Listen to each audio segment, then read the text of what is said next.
Capitol View. And good Sunday morning to you. Welcome into Capitol View. I'm Jay Bir, a Fort Smith native. She's actually running for president. She says she started talking about wanting to be president when she was just 8 years old. Mosie Boyd joins us here in studio as we gear up for Super Tuesday. And I guess, Mosie, first off, thanks for joining us here. Jay, thank you so much for having me. Absolutely. And I guess the first thing that I think most people would probably ask is, why on earth are you running for president? I am excited to help rebuild patriotism by uniting Americans around our shared values, Jay. I think we have way too much noise at the extremes of both parties, and we need to come back to the middle and focus on serving the American people. All right, let's get into some of the issues here. I know here in Arkansas, agriculture is a big thing. Of course. What are some of your plans? What do you want to try to do to kind of help those guys out? Well, right now, I am focused on helping the Democrats realize that we are all a team, and we should be looking at this as spring training, and we should not be injuring each other in the scrimmages, so that when it comes to winning the Super Bowl in November, we can effectively work together as a team. And then, of course, even after the November elections, we are still all Americans, so we are still all on the same team. And I think that has to be our top priority right now.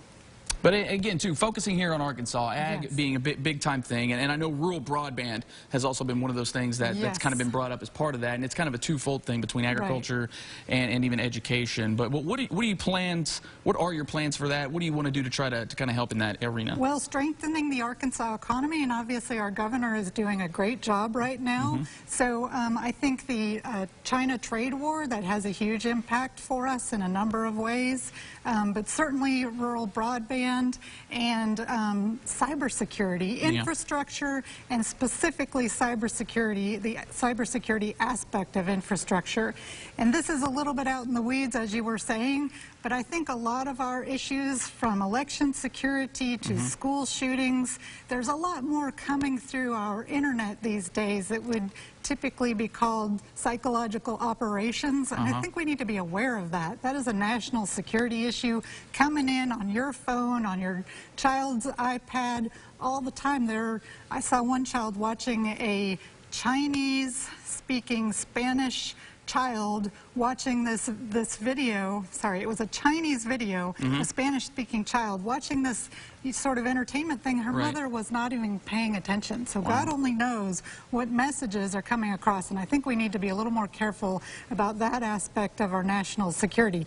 And of course, there are all kinds of aspects of the agricultural industry that are involved in the China trade war. So it's a complicated world, and we need to be looking at all these pieces as they fit together. I know healthcare, a big issue too with the Democrat Party. A lot of folks want to have the sort of the healthcare for all thing. Where do you kind of stand, and how do you sort of want to attack the healthcare issue? All right, Jay, I'm going to tell you, normally I stick to saving American lives and protecting. We've lost so many American lives to drug overdose deaths, more in each year of the last several years than American service members we lost in Vietnam and the 2 Iraq wars combined. So I think we need to be looking at that as we are fighting chemical warfare on our home turf, and Americans don't leave Americans on the battlefield. That has been a huge issue in the Sebastian Crawford County area. It is in New Hampshire, and it is across the country. So that's one of my top issues. I look for issues that unite people rather than divide people.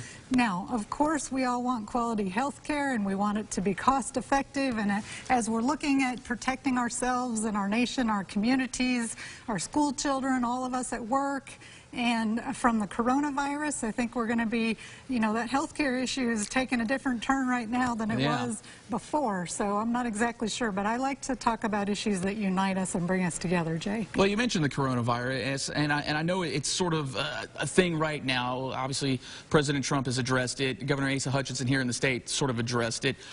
I mean, just in your opinion, are we kind of on the right path here? Is it one of those things where maybe not quite time to panic yet, but we still need to be ready just in case something does really? I think it is a classic national security catch-22, where we need to be very proactive and conscientious, but at the same time, we can't shut down our economy and hurt ourselves more by panicking than we would through the actual medical effects of the virus. So I think if we follow the CDC advice, we wash our hands regularly, we do all the recommendations, and stay vigilant, but also continue living our lives and growing our economy and focusing on what we need to do, I'm hopeful that we can limit the impact.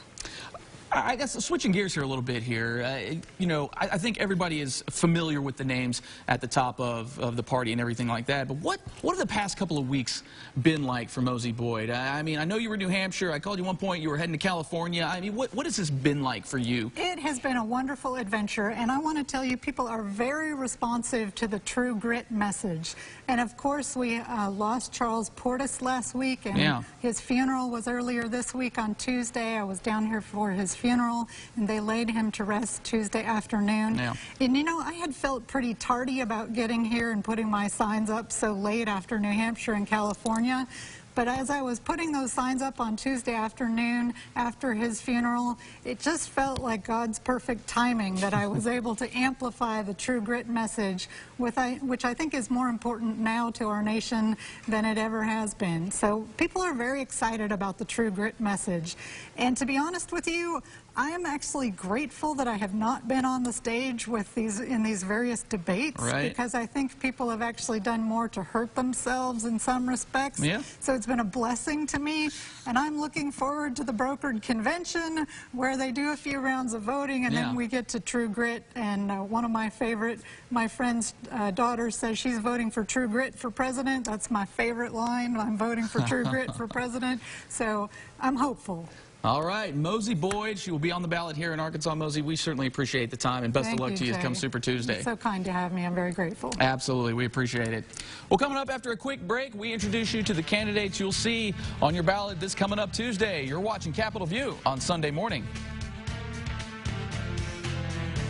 There is a complete lack of empathy in this guy in the White House right now, and I will bring that to you. If you have trouble stretching your paycheck to pay for that rent, I know you, and I will fight for you. If you have trouble deciding if you're going to pay for your child care or your long-term care, I know you, and I will fight for you. I would love your vote, and I would love the vote of America. Thank you. I'm Amy Klobuchar, and I approve this message. Sold it, sold it, sold it. When my father passed away, we had to move his estate. So we contacted Wilson Auctioneers, and things that would have taken us a year to do gets done in 30 days.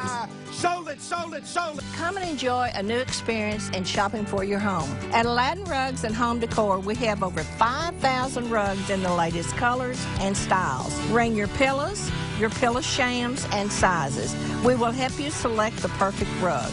We're #1 in customer service with 15,000 square feet of rugs, unique home decor, wallpaper, and flooring. Remember, buy today, take it home today, and save. Why wait? Want a car buying experience that's a little different? Then shop Riser Harness Ford, your hometown dealer. We're a different kind of dealer with a different kind of approach. No hassles, no gimmicks, just good, honest folks giving you good, honest car deals. We've got a great selection of new Ford cars, trucks, and SUVs, one for every budget, plus a great pre-owned selection. So when you need a new vehicle, the difference is Riser Harness Ford. Come see us today on Race Street in Searcy or online at riserharnessford.com. On Super Tuesday, let your voice be heard. Then turn to a trusted source for results, reaction, and analysis. From local races to the national stage, everyone is watching. There's only one place to turn on election night. KRK4, your local election headquarters. You're watching Capitol View, Sunday morning talk focused on the political scene in Arkansas. And welcome back into Capitol View. You may have noticed that we've been highlighting different judicial races throughout the week, the ones that will see on your ballot this Super Tuesday, and we're going to give you sort of a condensed version of all that right here, right now. Pulaski County Judge, Division 6.1, Division 8 features Suzanne Lumpkin facing off with Tawana Bird. Both are longtime lawyers here in Central Arkansas dealing with juvenile cases. They both see judges as leaders in the community, but they differ a little bit on what that actually looks like. That's what I've found that gives me the most joy in the work that I do. And my community work is also pretty much kept me engaged with children. I'm committed to, if I'm elected, I can't imagine that I wouldn't still be engaged in the community. I do think judges should be involved, but as you said, there is that sense of boundary that I think needs to be there. And the reason I say that is because if you are too involved, then what are you going to do when those people or their families come before you in the courtroom? And remember, only people that live in District 6.1 are voting on this bench seat. The other 6.1 seat is in Division 10, also a juvenile court. 3 candidates are vying for that seat: Shawnice Johnson, Jonathan Q. Warren, and Lot Rolfe. All 3 candidates say it's important for this judge to have empathy for those having to be there. All 3 also want to remain visible in the community. As a juvenile judge, you're actually charged with being out in the community because you've got to let people know services that you need to help kids. We need to make sure that we get out into the community, we inform people of the services that the juvenile court can provide. I think it's important for the community to see the judges out in the community to some extent and know who they are. Pulaski County District 6.2, Division 2 has 3 vying for Judge Piazza's chair when he retires: Casey Tucker, Scott Richardson, and Hugh Finkelstein. They all want judges to be visible as well, but to not make the courtroom seem so intimidating. All 3 have ideas on expanding the specialty courts in Pulaski County. Maybe for some of the nonviolent offenders, we have more other options. We have like veterans courts, mental health court. We have some of those other options. We've just got to be looking more at those. I think the new specialty courts that are coming out, drug court, mental health court, veterans court, are things that can be expanded. In criminal law, at least, you want to look at keeping violent offenders in prison and nonviolent offenders having alternatives to incarceration. Division 14, largely a family court, also in District 6.2, but there is a wide spectrum of candidates vying for that seat. Andrew Ballard, Tom Barron, and Sean Johnson are the candidates in that race. All, again, wide range of experiences, each one of them wanting to make slight changes to enhance the role of the court. I just think that we could revise our drug court to offer more services. Mediation, and when I order the mediation. I believe the mediation would be ordered at a time closer to trial, and that way the parties would know what the other party has and how the trial is going to go, and I think that would facilitate more settlements. Justice is expensive, and I want to make sure that I'm somebody who is very concerned about that issue so that people have access to the courts. The Arkansas Circuit race, it's Division 6, District 9. It's an at-large seat here in Pulaski County. It's Judge Andy Gill and LaTanya Austin facing off. Both want to try to modernize the court as best they can to keep their docket flowing as smoothly as possible. And this judicial position here is on a variety of different cases, but a lot of times it's dealing with domestic issues. Both candidates want to be able to use some compassion in their rulings.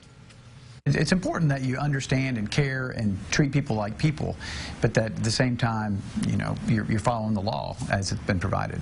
It's important that we're compassionate because some of that has been lost.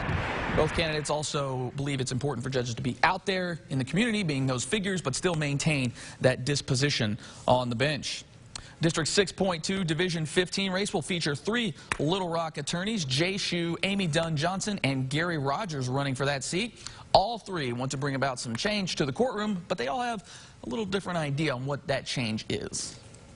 I think it's important after the election to get involved and start working with the other judges and see what resources can be shared, what can make it more accessible for the public. Use mediation. I think we ought to use mediation, limited in some cases, but in a way that's productive for the litigants. There's not a lot of good, reliable Arkansas-specific information available for people who have legal problems so that they can just get online and Google and say, oh, okay, well, here's the form that I need, or here's the process that I need to follow. It's just not there. And Division 15 is largely a family court. Margaret Peggy Egan and Judge Vic Fleming running for a seat here in Traffic Court in Little Rock. Fleming has served on the Arkansas District Court for the last 20 years. State district judges serve 4-year terms. Egan hoping to unseat him. This is actually the only contested seat here in Pulaski County. Egan moved from Arkansas to South Florida, stand up, in 1999 to attend law school and has been serving the community ever since. She's a public defender in district court and, again, the only contested seat. I say, you know, I feel good about that because those were my goals when I got elected, is to run the court like any court should be run, to treat people with dignity and respect in the courtroom, and to handle their cases using the rule of law. So I think it's time to just re-examine everything about the court.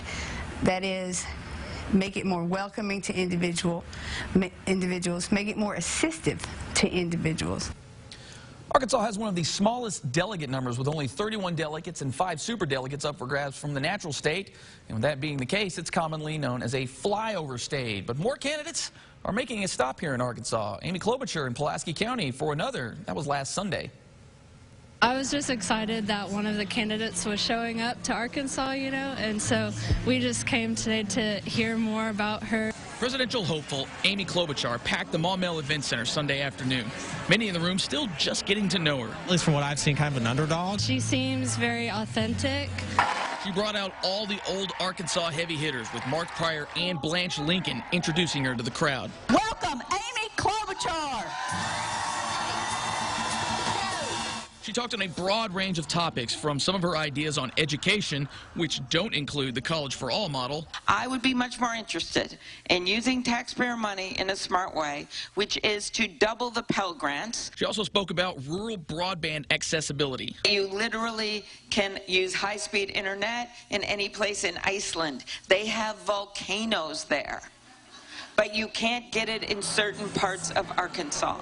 Klobuchar emphasized that it is still early in the race for the Democratic nomination. I just want you to know how important Arkansas's role is here, because actually in the early states so far, only 3% of the delegates have been chosen. Klobuchar likes to tout she's never lost an election, and Arkansans who are for Amy hope that come Super Tuesday, she can keep that record going. We'll have to see after these caucuses, but she's still in the running, and I hope she does. I mean, we'll see. I hope that she continues to grow a little more.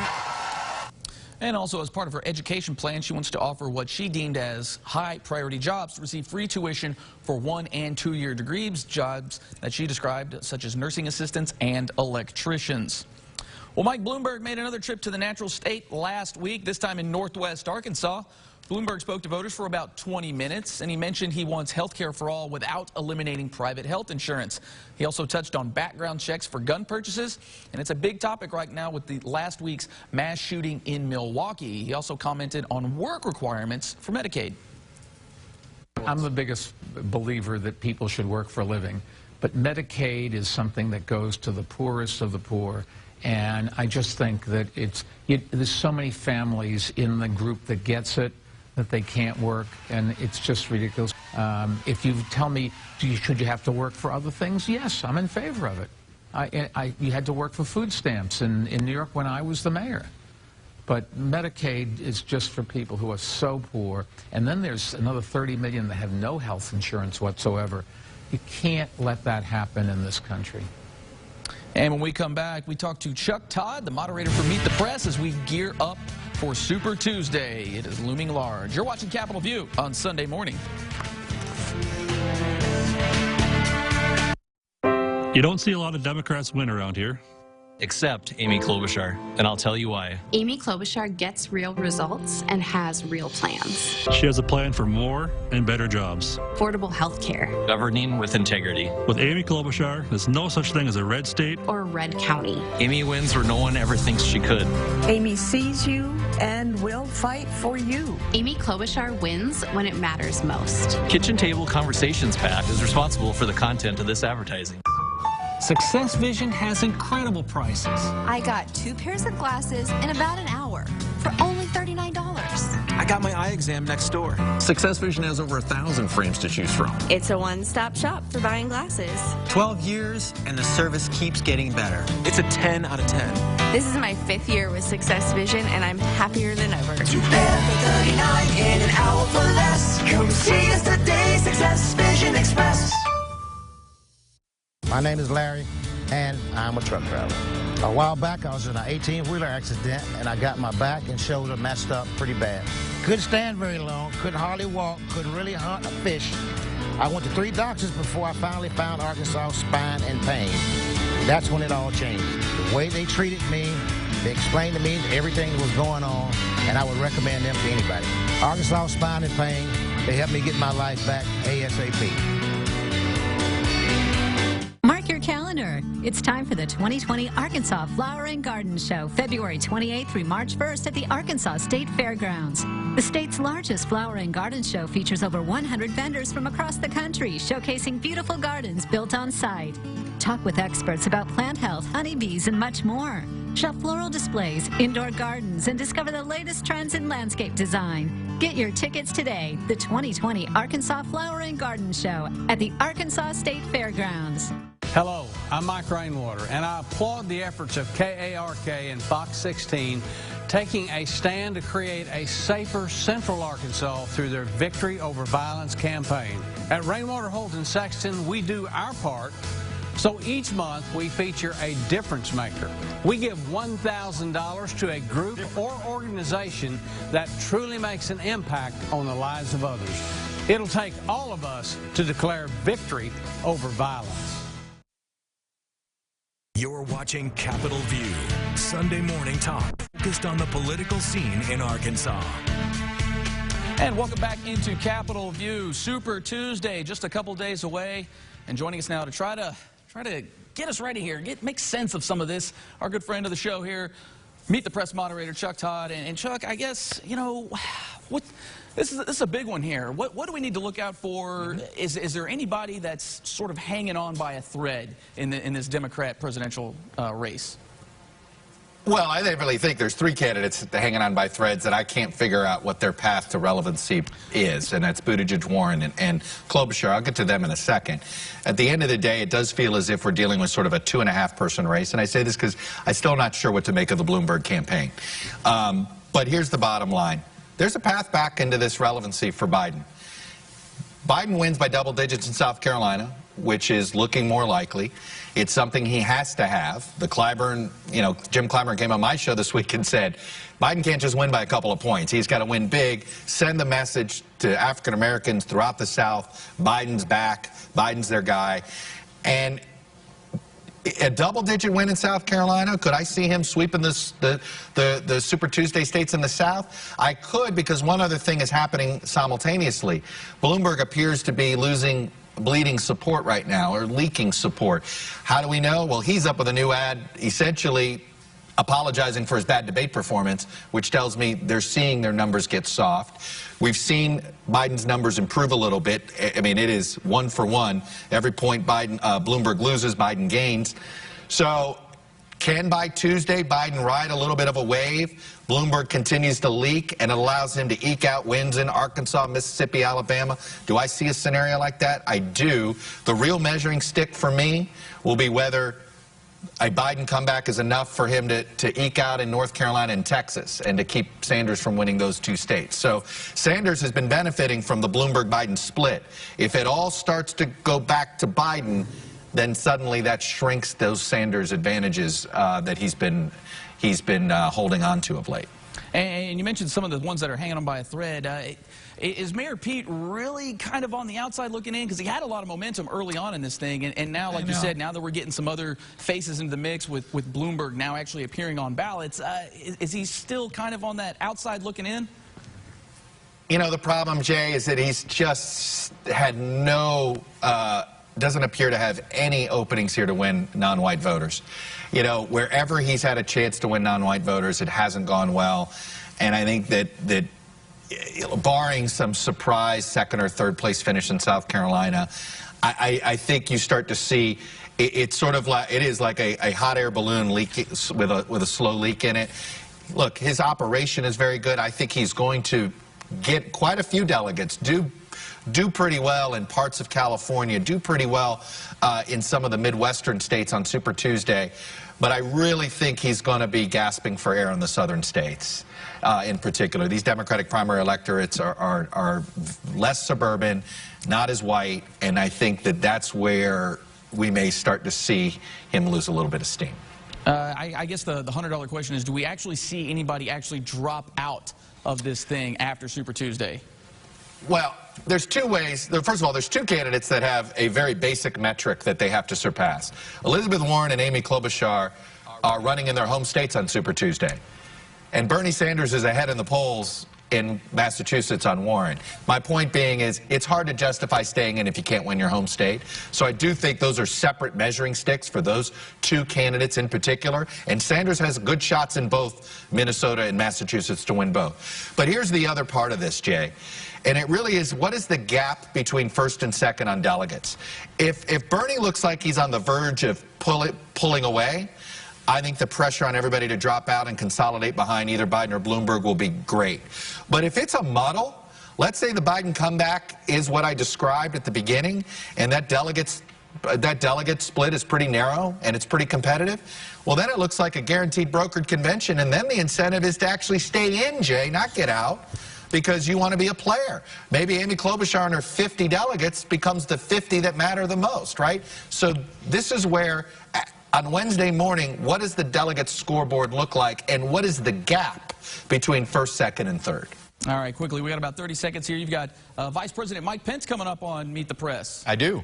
What are you guys going to touch on? It's the Vice President's Club, actually, exactly. is what I'm saying, because I have Joe Biden on, and I have Mike Pence on. A former and a current, obviously, with the Vice President. He requested to come on to talk coronavirus and what the administration is doing right now, so that'll be a focus there. All right, should be an interesting one. Make sure you guys tune in to Meet the Press here. Chuck, we always appreciate the time. We'll try to do it again next week, make sense of all this Super Tuesday stuff. You got it, brother. All right, appreciate you.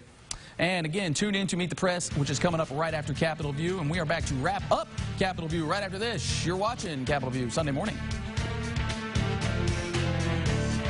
This tax season, take advantage of our best-selling pieces. Bring home a new Shiloh reclining sofa today for only $6.98 and enjoy a comfy new recliner for just $1.98. FFO Home, where great quality lives for less. Don't just drive a Ford, drive a Riser Ford. Come in today to see why 9 out of 10 customers shop at Riser. We treat our customers like family, and right now, family gets new F-150s up to 10 grand off. All new Rangers starting at $24,995 plus 0%. At Riser Ford, we do our best to always do the right thing. So shop RiserFord.com or visit us today to see why buying a car is different here. RiserFord.com. Take advantage of our quality living room furniture by Lane. Get an Albany pewter designer sofa for only $2.98. Or have enough room for everyone with this family sectional, just $8.98. These pieces are in store for a limited time and won't last forever. Shop FFO Home today. Capitol View, Sunday morning talk focused on the political scene in Arkansas. And that is it for today's show. We are back with an all-new Capitol View next week. Hopefully you get out and you vote either Monday or Tuesday. Enjoy the rest of your weekend.